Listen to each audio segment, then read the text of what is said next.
In Jamaica, school bus procurement raises questions and challenges government accountability. When are you going to speak about the school bus, right?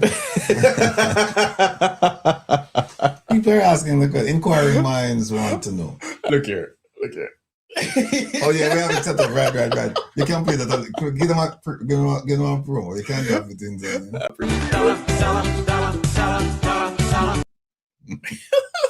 All right. People asking us about the bus. Of course, we're going to talk about the school buses. But one of the things that I'd like to talk about before the school bus, I think we should leave the school bus for last. What do you think? We can, All but it is just as engaging as the diaspora thing. So I don't know how you All right. work it out. All right, because what happened is that the diaspora thing is we went to court twice this week, and want to talk to you about it, and also just to let you know that surprisingly, or maybe not surprisingly, the government of Jamaica showed up both occasions. I'm still confused.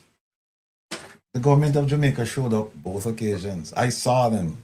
Saw my eyes. Saw the person with my eyes. And saw the vehicle. And when you say the government of Jamaica showed up, what do you mean? They have someone assigned to the consulate.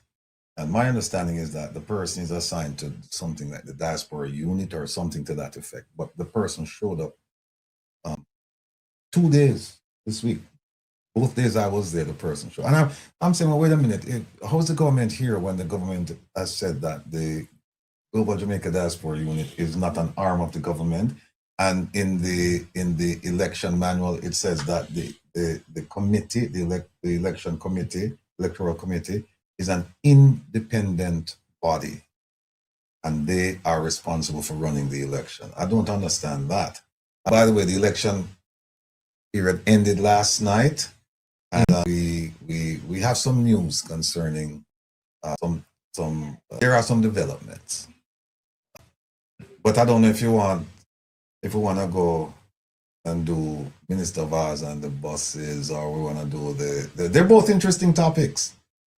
They're both interesting topics. And by the way, for those of you beating up Minister Vaz because of the buses, come on, man. Do better than that. Beat up him and the cabinet, not just him. Not just him alone. The cabinet approved it. The cabinet approved it.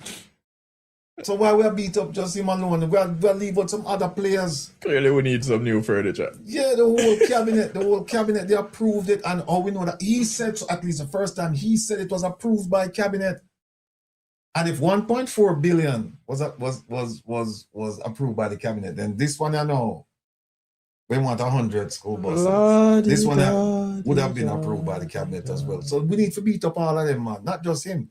Of course, he's a point person, but he's not the only person. So, and then we have the UE scandal. That one there, that one to take the cake. The one at UE.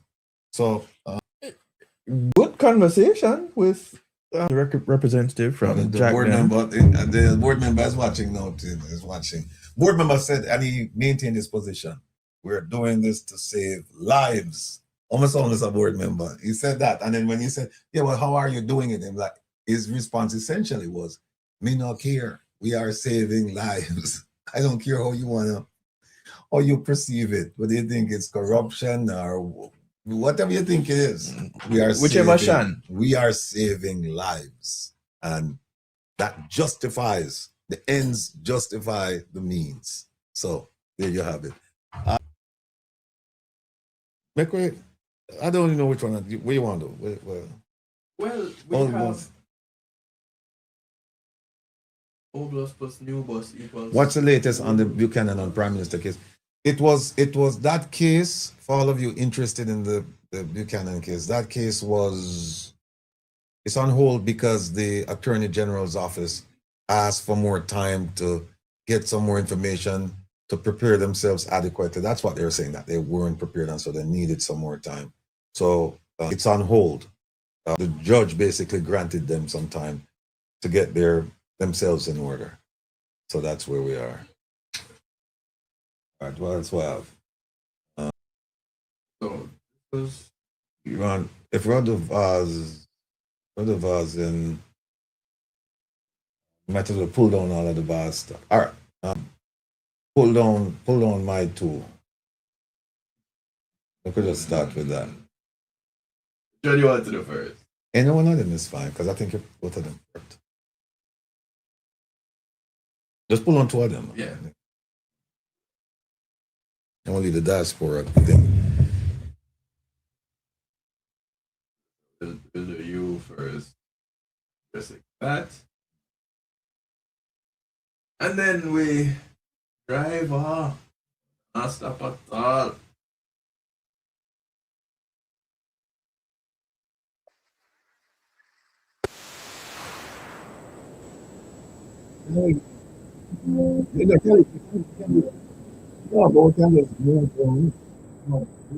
Yeah. Great is people are not seeing it. You are. Oh, okay. But it's important for people to be reminded of that, because that don't make no sense to me.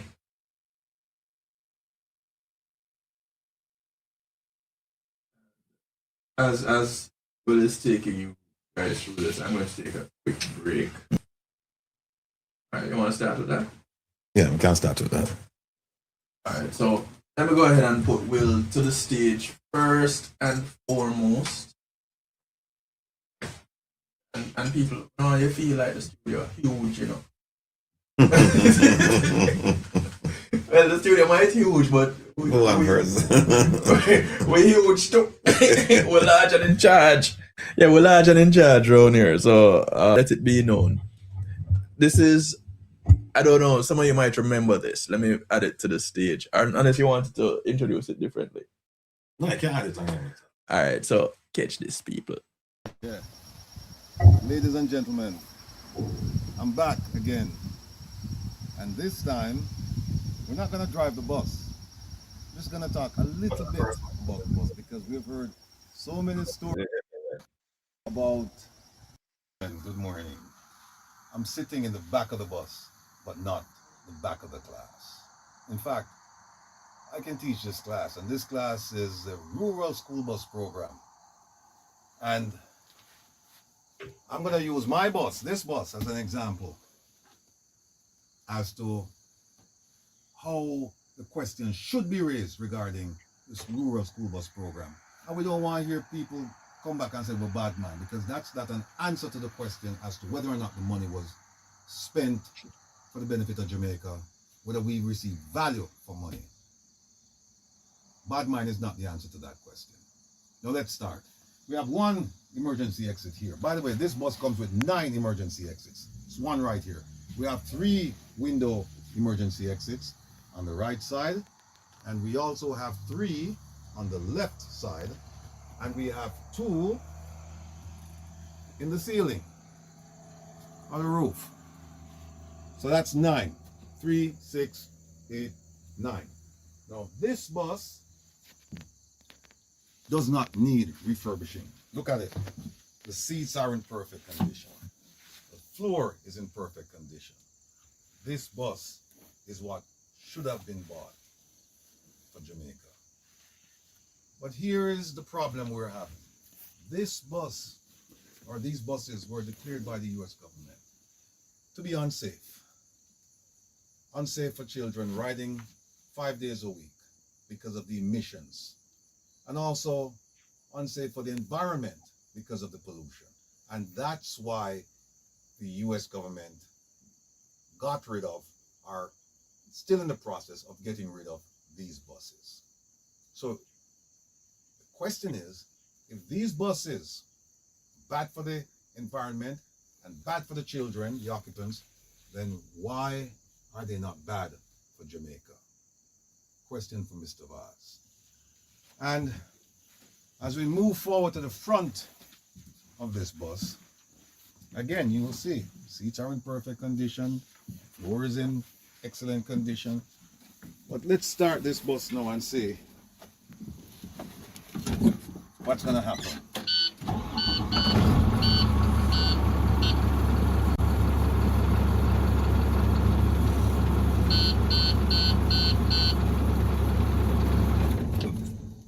one crank, engine turned over.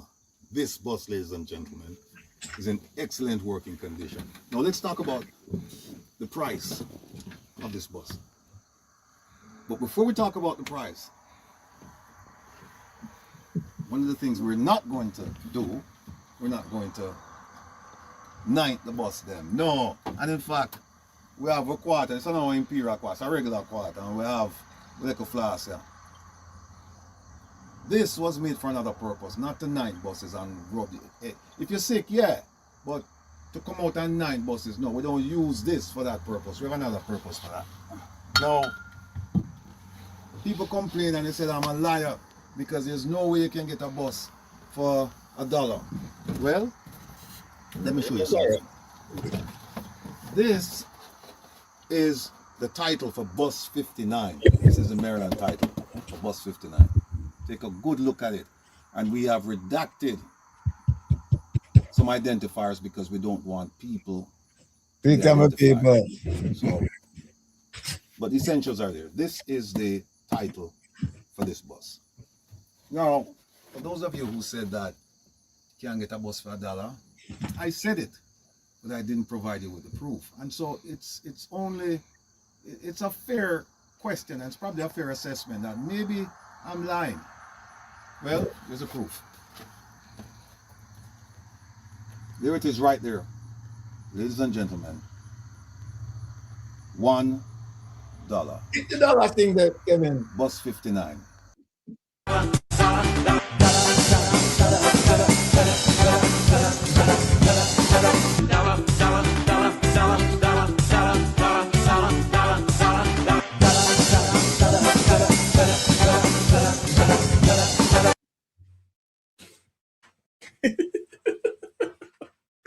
People.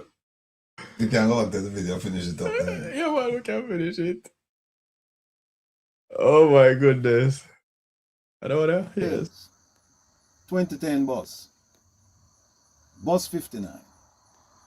$1, $1, $1, $1, $1. So the question is, how come I can get a bus for $1 and Minister Vaz get a bus like this for $80,000, inclusive of the expenses, but $80,000. $1. $1. And if I had made an inquiry last month, I would have had 8 of these buses on this lot for $8. $1 a bus. And the buses are in excellent working condition. The hoses are fine, the engine runs beautiful. I mean, no problems with this bus.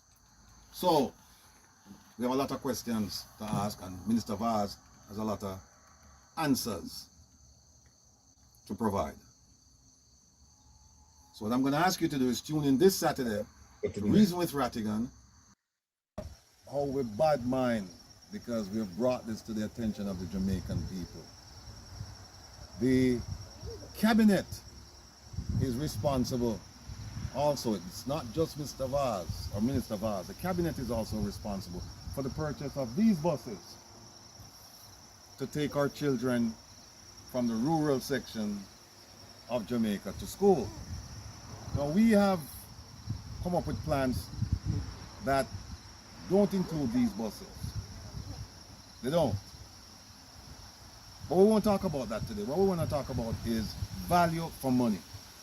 Now Mr. Vaz says that the Jamaican public is getting value for money. The buses are in great condition. We know that not to be the case. It's not true. But what I want to talk to you about today is not the refurbishing, not the retrofitting, just the value of these buses. Now, as I mentioned to you last week, this bus cost, well, let me tell you what it didn't cost. It didn't cost 20,000 US dollars. It didn't cost 5,000 US dollars. It didn't cost 3,000 US dollars. It didn't cost 2,000 US dollars. You can actually purchase these buses at auction for less than $2,000. 2010 buses. And we're talking about Bluebird Thomas International. This bus, ladies and gentlemen, cost exactly this.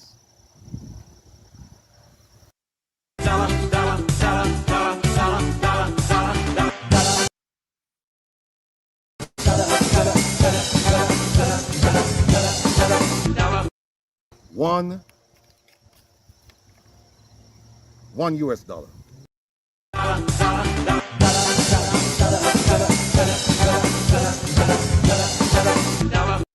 Cost of this bus. And the gentlemen who purchased this bus, they were kind enough. They were kind enough to give this bus to me to say, listen, we want you to take this bus to Jamaica and make a donation for a worthy cause. Not for the travel of children, not for the transporting children, but for a mobile clinic, a mobile library, a learning center.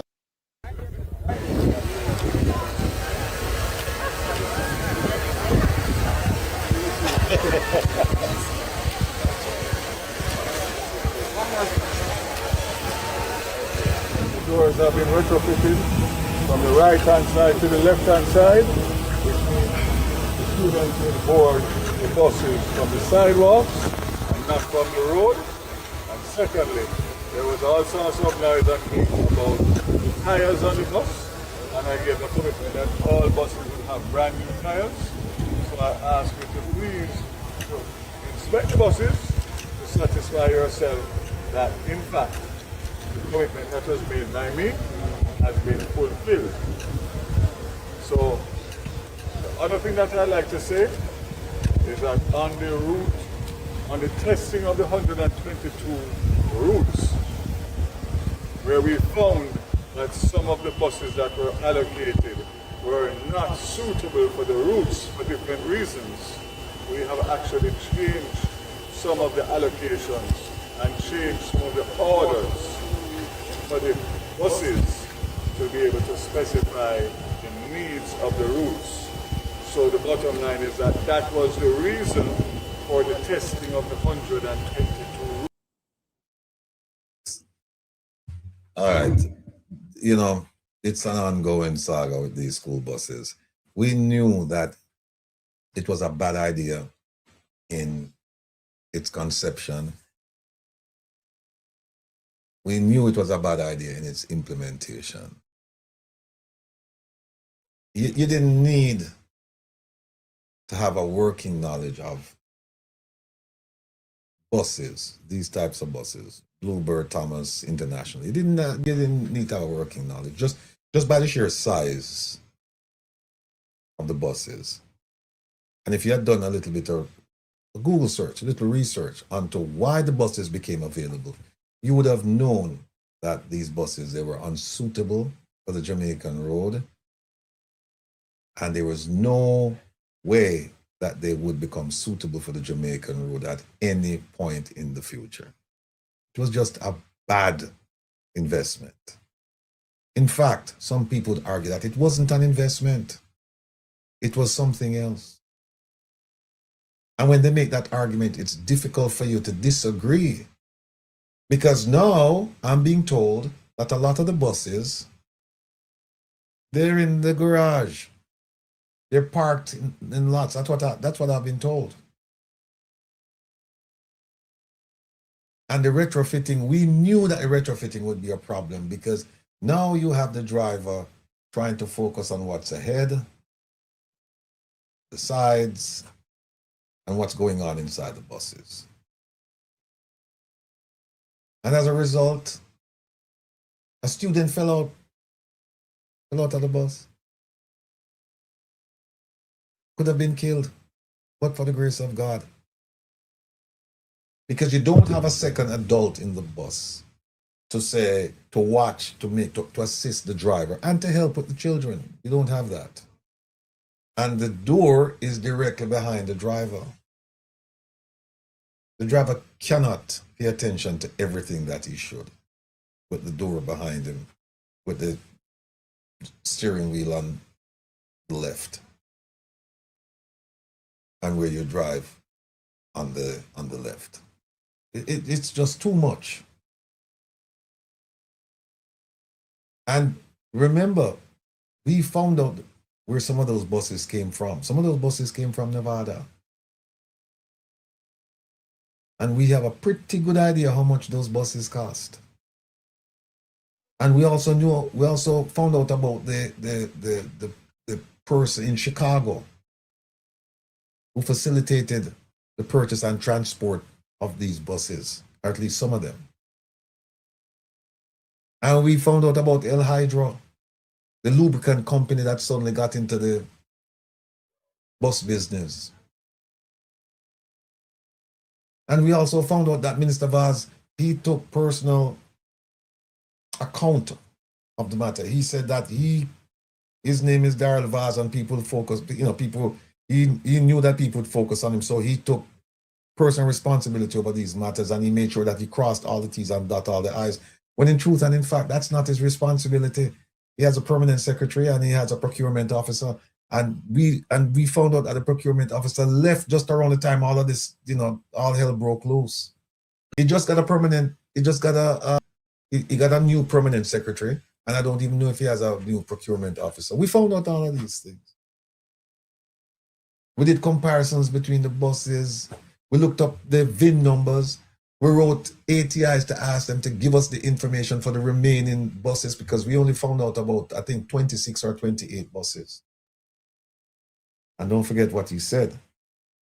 Professor, just find me the thing when he's talking about the buses. No, not that one. The number of them? Yes. 100 safe, secure, and fit for purpose buses. 100 safe, secure, and fit for purpose. 100 safe, secure, and fit for purpose buses have been purchased as part of the planned rollout. It's actually 110. 100 will go into the system and 10 will be held back for contingency in order to make sure that we have buses to replace existing buses for whatever reason. 26 buses are in Jamaica. 14 additional buses arrived on Saturday.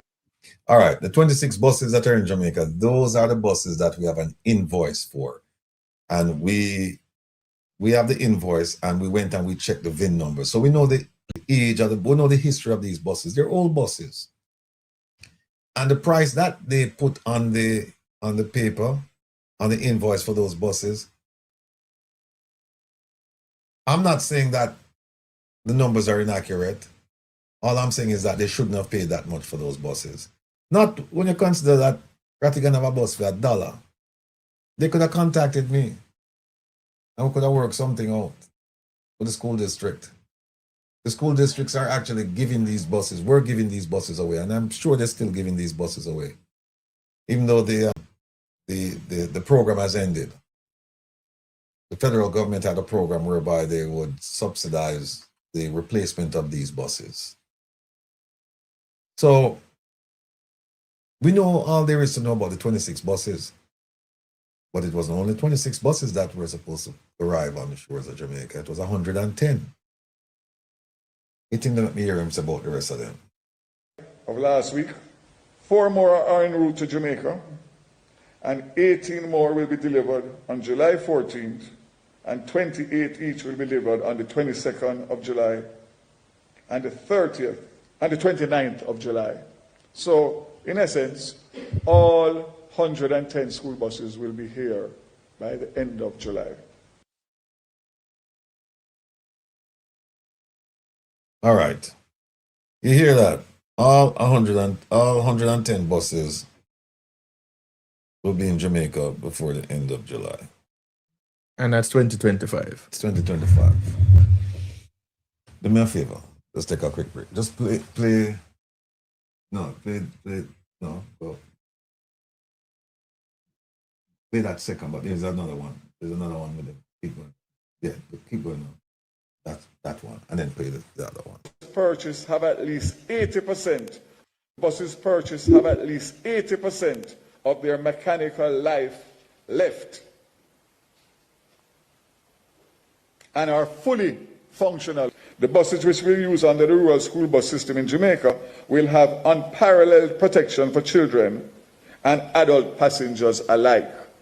Additionally, it is important to note that the Rural School Bus Program has a dedicated JUTC team that inspects the school buses purchased from America to ensure their safety, reliability, comfort, and annual maintenance cost. So let me just make that clear. We did not buy buses based on pictures. We sent a team from the JUTC along with the supplier to go and inspect and select the buses that we deemed and sought suitable for Jamaica.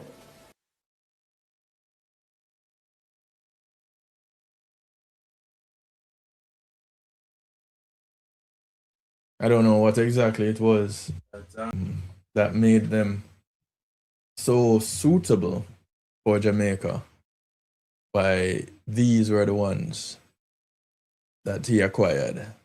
But And when I came to that ministry in 2020,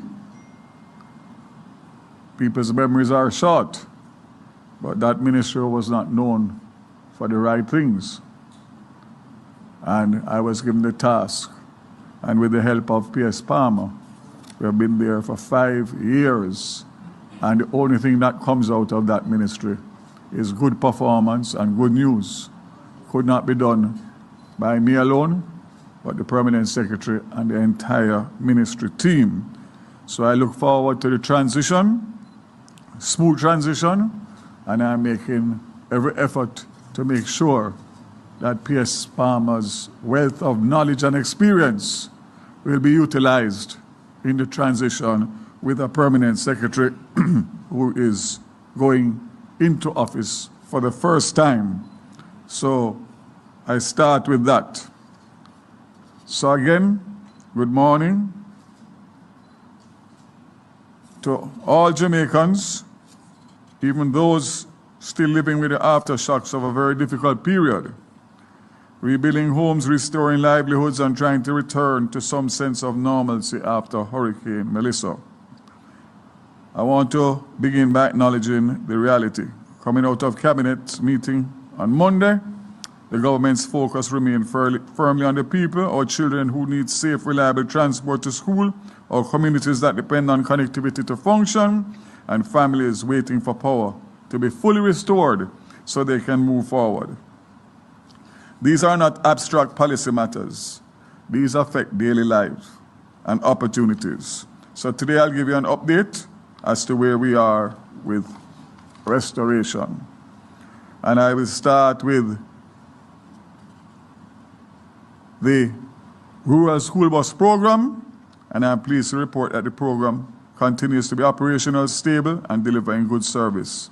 As of January 26, 82 rural school buses are available and fully deployed across dispatch locations island-wide. Operations commenced successfully at the start of 26 school term, with buses running on schedule and without disruption. In anticipation of increased demand, additional drivers were recruited and boarded, strengthening route coverage and reducing the risk of service gaps. This was a deliberate step to ensure continuity and reliability. On the matter of the cashless operations, the program is ready for full implementation of the student transportation card on February 1st.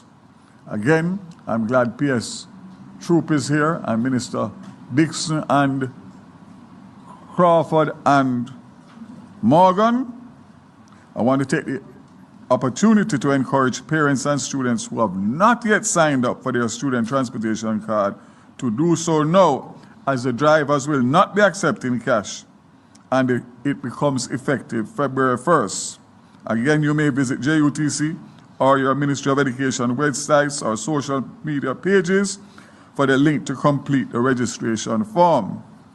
Unfortunately, from September, we have been offering free service as introductory, and then of course with Melissa, and now we are into a new year and it is unsustainable. So I want to make it very clear that come February 1st, if you do not have a student card and you have not topped up your student card to pay the subsidized fare of $50, you will be going back to the old system of paying $300 to $600 a day and going through the trauma of competing with the adults for transportation. So it is both cost effective for you to get the card, safer for your children to travel that way, and more convenient. So again, the warning has been sounded. Come February 1st, students who do not have student cards will not be allowed to take the rural school buses.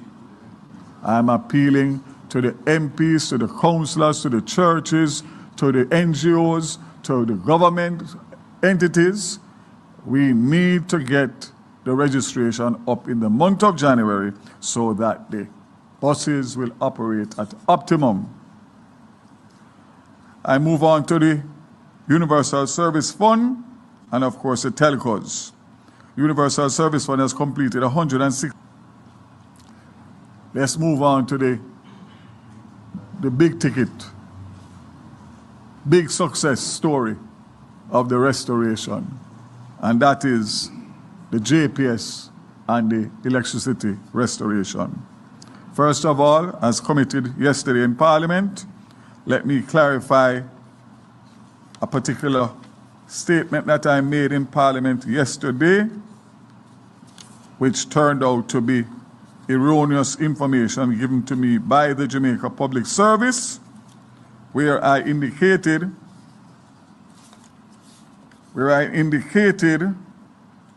that in one instance, 40 miles of lines were rebuilt with over 1,000 poles from Ferris Cross to Hodges, Westmoreland to St. Elizabeth, to restore approximately 2,000 customers. That information was incorrect. Work has started with 100 poles that have been laid so far out of the total amount of 1,000 poles. It's about 40 miles of roadway.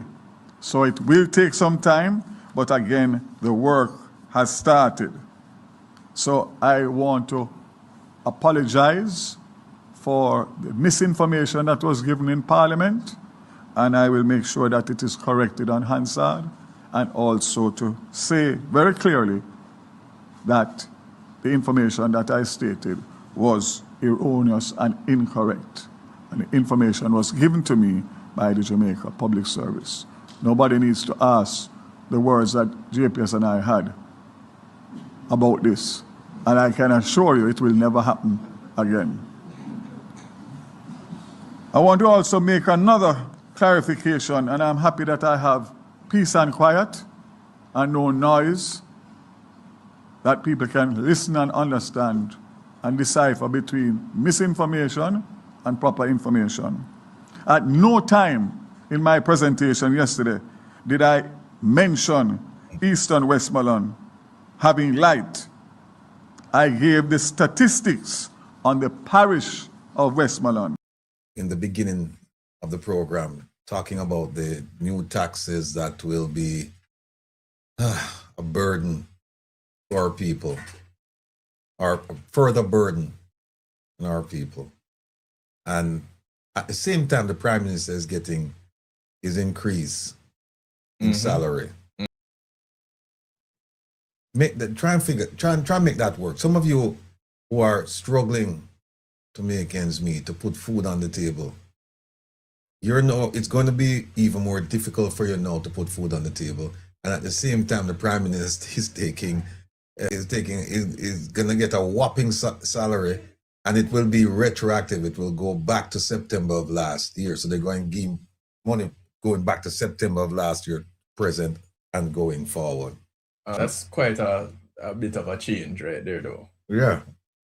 And the poor people of Jamaica, them just squeezing the life out of them, to the point where people just don't even want to take a step in the direction of progress in the sense of trying to do something to help yourselves in terms of letting the government know how dissatisfied you are. People are afraid to speak out. And I know there's a fear factor, but people, you cannot live like this. You cannot live like this. But where are people supposed to find that solace? Where are people supposed to get that comfort in knowing that here it is, this new taxation is going to be hitting them left, right, and center, and everything that you can think of that wasn't taxed before is looked at as a potential avenue for taxation? I don't know what the calculus is and the strategy in terms of doing all of these things. No, I just don't. People are suffering more now than ever. And now is the time that they decide we're going to raise taxes, and in addition to raising taxes, we're going to increase his prime minister's salary. Even though the man said that he didn't want any salary and that this would be, it would be a freeze on previous prime ministers and future prime ministers, because he's not going to go beyond the 9 million that he was getting. And now we hear that it's going to 28, and it's not going to 28 effective sometime in the future. It's going to 28 effective from last year September. People, this is pure, unadulterated wickedness. Wickedness. And this has nothing to do with politics. You know, just all you have to do is just look at the facts. Look at the facts where your prime minister argued to get the raise for all the politicians. And let me ask you a question. They got this, what, 200%, 250% raise. How many of them have actually performed? How many of them have actually performed? For you, not for themselves and their friends and their family members, but for you, how many of them have actually performed? How many of you have seen a difference in the way your MP has performed before the increase and since the increase? How many of you? Yes, people, we had some breaking news there regarding the drill and the university hospital, the corruption that's going on up there. We're going to save this information. We're going to get back to the individual. Very, very solid information. We're going to get back to the individual. Big up yourself, big up yourself. We're going to get back to the person, and we're going to get the full story, and we're going to provide it to you, because we're getting it raw, unfiltered, unvarnished, unverified. So what that part. Yeah, so we're going to go back and get it in its fullest state, and then what we're going to do is we're going to vet the information and we're going to provide it to you. And if what we're hearing is true, again, who's suffering? The sufferers. The rich people are not suffering. It's the sufferers. Here's what we're going to do. 6:24 now. The professor has to set up his system to come on at 8 o'clock. So we're going to finish a bit early so that we can give him time to set up his system, because he's not in his usual place. And so it's going to take a little bit of time. So we're going to go through some stuff. But let's get back to the bus. The buses. So we play that. Play any one of them, and then we'll just get to. For arguing that the buses will cost 1.4 billion. Can you clarify what the 1.4 billion covers? Again, I've done it about 5 times, and I'm going to do it again for you. And if I have to do it 50 times, I'm going to do it. And if I have to go on a program for the next 3 months, 24/7. So, he said if he has to go on a program For the next 3 months. Yeah. How come we invited him so many times and he just didn't see it fitting to come on this program? I've seen him on other programs, and I know he got the message. Because I reached out to him personally and directly. And he didn't come.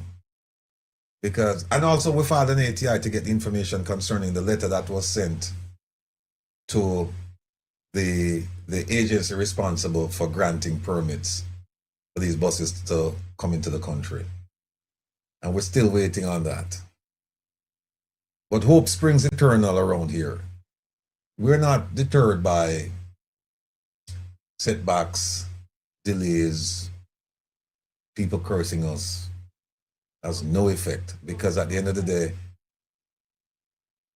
our purpose is pure, our purpose is true, and our purpose is righteous. It's not about us. It's about the people. And let me correct that. It's about the suffering people in Jamaica. And we hear their cries. You hear the Prime Minister saying hear about the dead babies crying to him and all this stuff. Believe him if you want. And you can believe us if you want. But the proof is in the pudding. We are here constantly, beating the drum, kicking down the door, because we want assistance, we want help, we want consideration for our people. Not just a person, people. And that is our mandate, and we will continue the fight. We understand that the struggle is alive, and we know the struggle is real. But we are unafraid. We will face the challenge, and we will surmount the obstacles. In the end, we will prevail, my people. It may be long, but it will never be forever. It will never be forever. The spirit of a Nani, of a Kojo, of a Sam Sharp, of all of our ancestors reigns within us. We just have to make a decision that enough is enough. And until we make that decision, we will continue to suffer. As I said, my father used to say, the pangs of hell. So ask yourself, what do you have to lose by getting up and speaking out? You're losing already, and you're going to be losing even more. So you really have no choice. But we don't want it to get to the point where violence is involved. We don't want that, and we pray that that will never be the case. We've had enough of that in Jamaica already. And we hope that it's the total abolition, that we will never see that thing again. But we have to stand up and we have to speak out. We can't, whenever you sit back, it gives the impression that everything is fine. The squeaky wheel gets the grease, my people. You are squeaky wheels. You're not becoming squeaky wheels. You are squeaky wheels. So make the noise. Make the noise. Kevin, where the one where he talked about we talk about 80 buses, the 81 buses already. Put up the one now where him say is him going to get the 100 buses. I think there's a video of that. The new one? Yeah.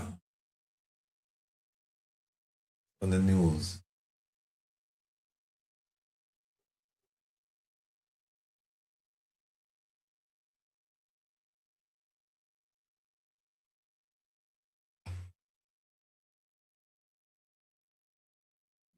Wait, the current buses?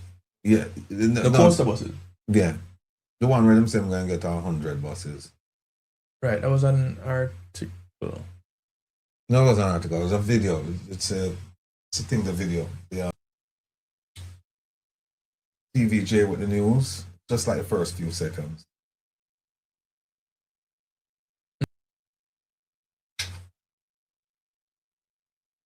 I would have that one. You might want to do. We should. And I remember seeing it too. Not there. No, it's not. But it came before. And this is one of the joys of being in person. I will say. Oh, yeah, we're going to show that.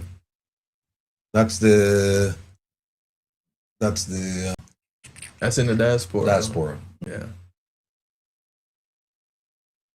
Yeah, people. This is it. Oh, this one. Yeah, the TVJ one. Right. It was up, you know. They downloaded it and it was playing. It's okay. I'll guess again. Elaine Turner said, do you have a new system? Yeah, Elaine, you came on late. We have a new system. I wish I could show it to you. We have a new system, and the system it's fantastic. It looks good. Pretty as a picture. But I know that I'm going to be facing some challenges. People, it have too many features. Do not listen. Do not. Not a lot of buttons, but a lot of features. Do not listen. You know? And touch screen and all this stuff. State of the art. Do not listen. I will grow. It will grow on me. Trust me. I'll be down here playing with it and get it to the point where I'll be able to manage. Yeah, you hear the battle going on here? Y'all remember when Will said, you know, I can't do this. I won't be able to do this. Look at all that he is doing now. It's look at the two of them right beside each other.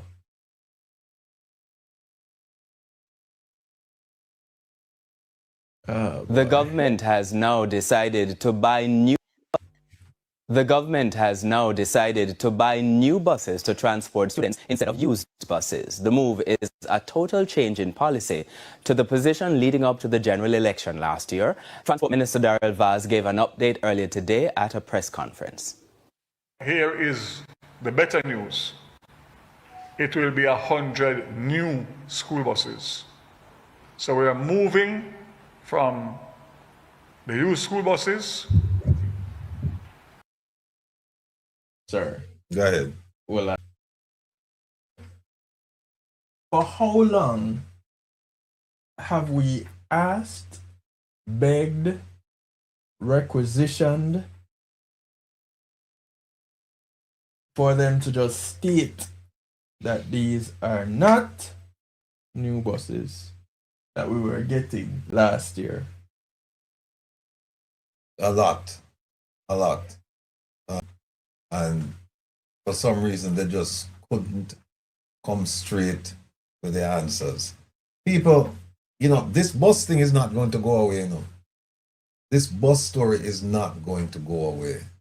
Because it's not like something like the drill, and you don't see the drill and then you don't hear about it, and then, you know, slowly it's a dying and then a dead story. You will see these buses. You have seen these buses, and some of you have seen them in garages or park up in some place. A lot of the buses not working. The buses were never designed to run in Jamaica. They're not made for the Jamaican climate and the Jamaican terrain. And so when these buses came with all of the fanfare, we were here saying this is not going to work. And remember, the minister, he claimed that they did the research and that somebody called him and told him that they have buses in America, and, you know, they did the research as well, and that they were inspected 3 times. The buses were inspected 3 times, and that they were of the American gold standard for safety and security. That's what he said. Indeed. And yet we are talking about an accident where, you know, the cameras inside and outside the buses, or that bus, helped to further the investigation. How come him don't talk about the cameras? How come the cameras didn't help with the young lady, little girl who fell out the bus? Because another student pulled the lever and the door opened. How come he didn't talk about that? People, don't you understand what's going on here? Don't you understand that you're being led like a lamb to the slaughter? Don't you understand that you just paid 1.4 billion? Would that be? For 80 buses, 81 buses. Don't you understand that? He said you were going to get 110, but the last time, we haven't heard him say yet that all 110 buses are here. We heard him say 26, and then we heard him give some other numbers, and then he said they're all going to be here by the end of July 2025. And then we heard him recently said 81. So where the rest of the buses? And if you can't provide the rest of the buses, where is the money? Where's the money? And we're not asking the questions enough. And we're not being forceful enough. And so, wait a second, which part dumb, dark, and stupid is? Give me that up for me. And so what happened is that him just look at us like, in his own words, dumb, dark, and stupid. And so he can come and tell you 1.4 for 110 buses and him give you 81. And then him come back and say, no, I need more money because I'm going to buy 100 new buses now. And then we went. So why I couldn't buy the new buses them in the beginning? Why I couldn't buy, even if you don't buy 100, what's so magical about 110? Why I couldn't say, we're going to start this? Because 10 months back up. But why 110? Why couldn't say, okay, we're going to buy 70 new buses. And then we're going to see how them work and then we're gonna move forward the program. In by 110 buses, and I'm guarantee you within a year or two, most of those buses will not be running. But it's less than a year, and the ones that we have, the most of them are not running. I don't know if I'm most of them, but I know a lot of them not running. Well, okay, so where is the report that the majority of these buses are running?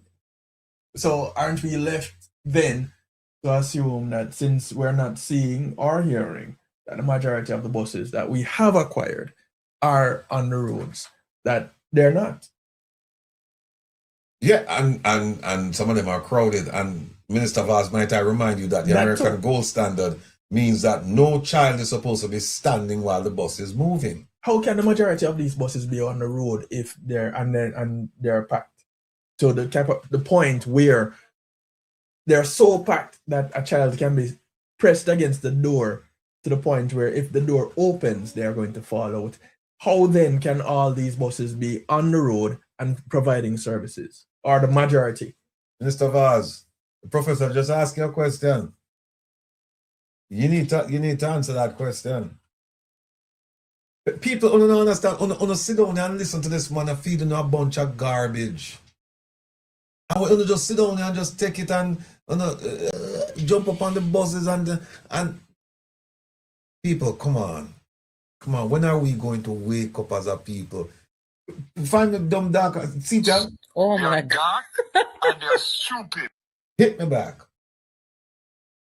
They're dunce. Oh my God. They're dunce. Oh my God. They're dunce. Oh my God. Dark and they're stupid. You hear that? All of you, you're dunce, dark, and stupid. Words coming out of the mouth of the minister. That's why they can do all of these things, and they have no fear. And they can sell you something that they know is not going to work, and you jump up, and it true to form, the thing doesn't work, and then he comes back and says, listen, I know I'm going to go buy new buses. And how much media criticism have you seen or heard? How much? Not to mention you, the people suffering. There's an additional question though. Since we don't have all the buses, and it comes back to the question of the budget. The money is allocated. Since we don't have all the buses that we didn't get, do we get a credit to apply that credit to the buses that we are going to get? And I use air quotes for going to get because we're not too sure about that either. Right. And what you should do. Here's something that you should do. We've talked about it. We ask people to do it. We're asking you to write or call the Auditor General's office and just say, listen, we need a surcharge action to get back the money from this man. We need a surcharge action. You saw what happened. We're going to talk about it next week. You saw what happened with him and some purchases the other day where the Auditor General said, no, he violated the law. And the man come out and write out this thing. And so I don't know if you understand what he did. He played right into the Auditor General's hands because the same thing that she was saying, the law that he violated, is the same law and come and say he was complying with. At the very least, people write to the Auditor General and say, we're asking you please to conduct an investigation or an audit, because she did an investigation. Conduct an audit into the school bus program. That's all. Just write to her. I did. I wrote to her. And the school bus program doesn't affect me. And I wrote to her and said, listen, you need to take a look at this because I think that there's something wrong here, something woefully wrong. And then we have people suffering and them sit down and them just fold them arms. And some of them say, why? That's what the thing said. Well, if that is your belief, God help you. Because if you believe that is how the thing said, then yes, you're right. That is how the thing said. And there's no hope for you. None. But what we're going to do is just talk for a few more minutes about this school bus program. And again, remember, nobody talks about, I have an ATI waiting for a response as to the 2017, what is it, over 100 million, I believe. I don't remember the exact number that they allocated to purchase school buses. And at that point, it was Dean Roy Bernard, Grace Ann McLean, and Royal Reed over at the Ministry of Education. From the first go around. Yeah. And nobody knows what happened to that money. I haven't heard about a single bus purchase with that money. But that is why it can come back for a third time. Yeah, because the second one was the American buses. And now it's and the same thing can happen again. Yes. Yes. But we're not done listening when we want to talk about with this one yet. I just had to pause for a moment and ask the question. All right, go ahead. From the used school buses, purpose built. We have gone through expenditures of interest. We have concluded on the specifications based on all our due diligence across Asia, America, Europe. I have to stop again. I'm sorry, people, but I have to stop again. Now they're starting to use. He's using the keywords. Purpose built, right? And suitable.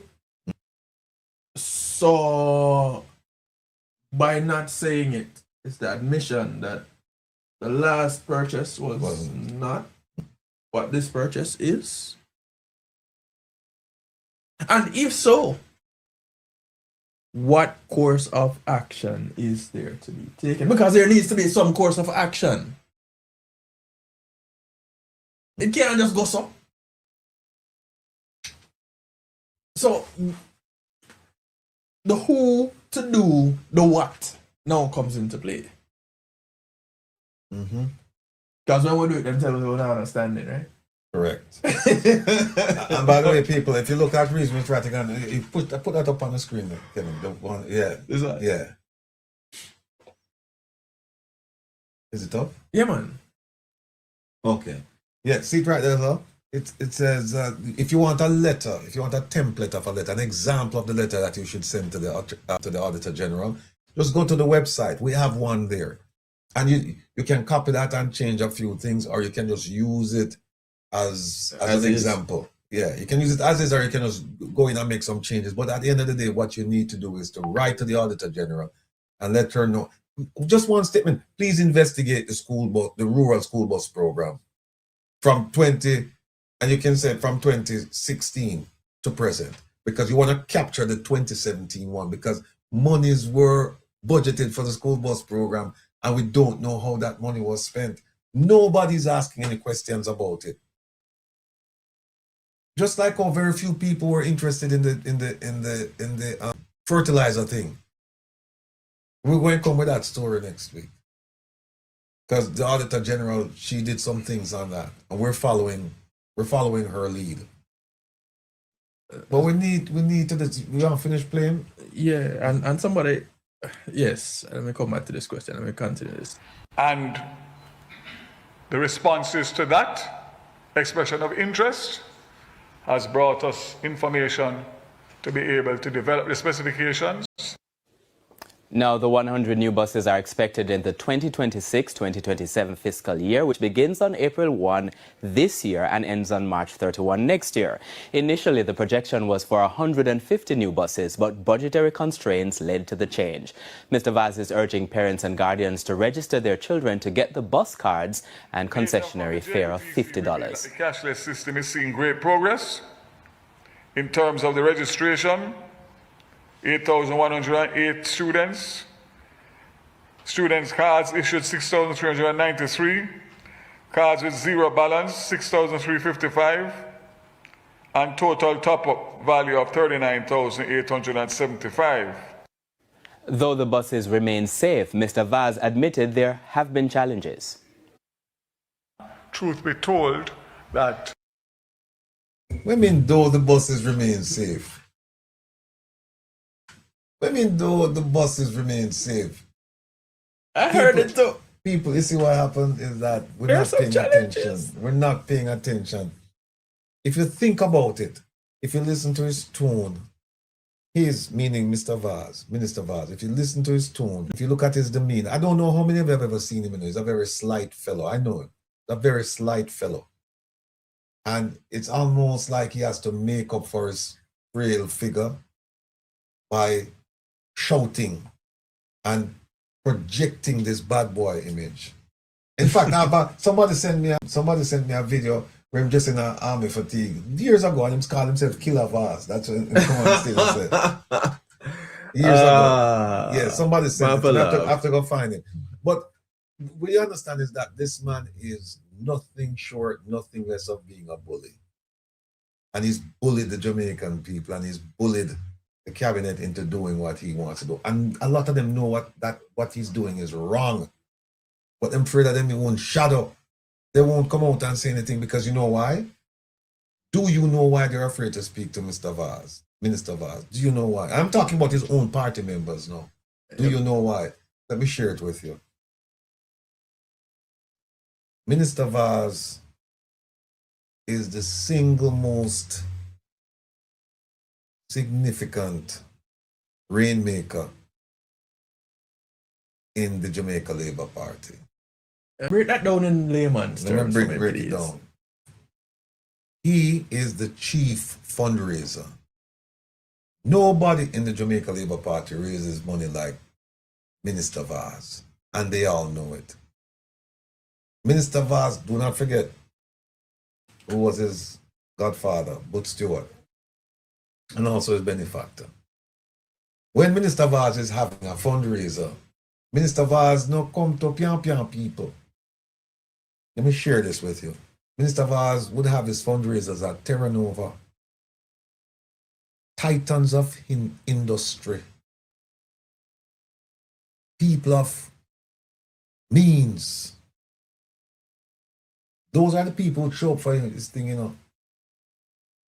Minister Vaz is not asking the ordinary Jamaican to give him money, help with him campaigning. No. Minister Vaz is the chief fundraiser for the Jamaica Labour Party. They cannot do without him. He's the man who conjure up all of these ideas how to get money for the party, particularly during the election. They cannot do without him. So that's why he can do just about anything he wants to do. And nobody has the gumption. Nobody has the cojones. Nobody has the gall to tell him that what he's doing is wrong and he should stop it, and they're not going to support him. Because once you do that, you are out. Why do you think the Prime Minister can't stop him? You don't think the Prime Minister knows deep in his heart that, look, this American bus thing here, it was just, it's a farce. You don't think the Prime Minister, you don't think he knows that? How about this one? You don't think the Prime Minister knows about it? How about the rooms on the beach? You don't think the Prime Minister knew about that? How about the John Crow Mountain, Blue Mountain, the piece of property up there? You don't think the Prime Minister knew about that? And all of the other scandals. You don't think the Prime Minister knows about? But the Prime Minister dare not say a word. It has been said to me that Minister Vaz is running the country of Jamaica. and he's running it into the ground. And the Prime Minister dare not say a word to him of correction. Dare not. Because he, Minister Vaz, is the chief fundraiser. Chief fundraiser. And this is not something that I heard from somebody else. Read between the lines. This is not something I heard from somebody else, a third party. They dare not touch him. They dare not touch him. And so that's why you can have this frail person, you know, who can just talk and cow down people, and people just sit down and them just have to just take it. They have to just take it. Minister Vaz poses a threat to the Jamaica Labour Party should they decide that they want to get rid of him. He will leave on his own terms. Nobody's going to get rid of him out of that party. Because when it comes time for money, he is the one getting the money for them. Trust and believe me when I tell you this. And this is not hearsay. Come from Waterhouse, but through the grace of God and the protection and the links that I had and still have with certain people, I've met all these people. I've had private conversations with all of these people. And the ones that I didn't have private conversations with, information flowed to me.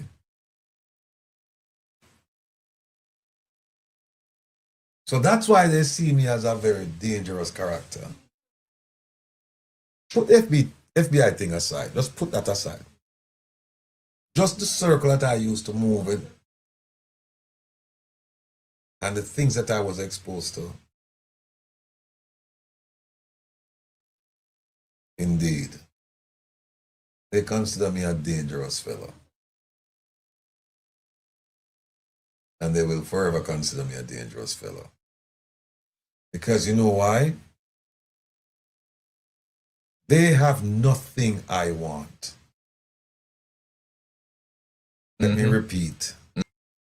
They have nothing I want.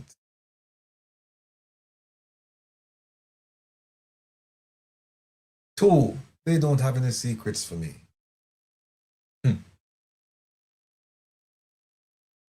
When I read between the lines, they have nothing I want. They don't have any secrets for me. When I read between the lines. Students, ladies and gentlemen, when I read between the lines. So I cannot be bought. They can't tell me, look there, look here. No, they don't dictate to me what I do. Because I'm not dependent on them for anything.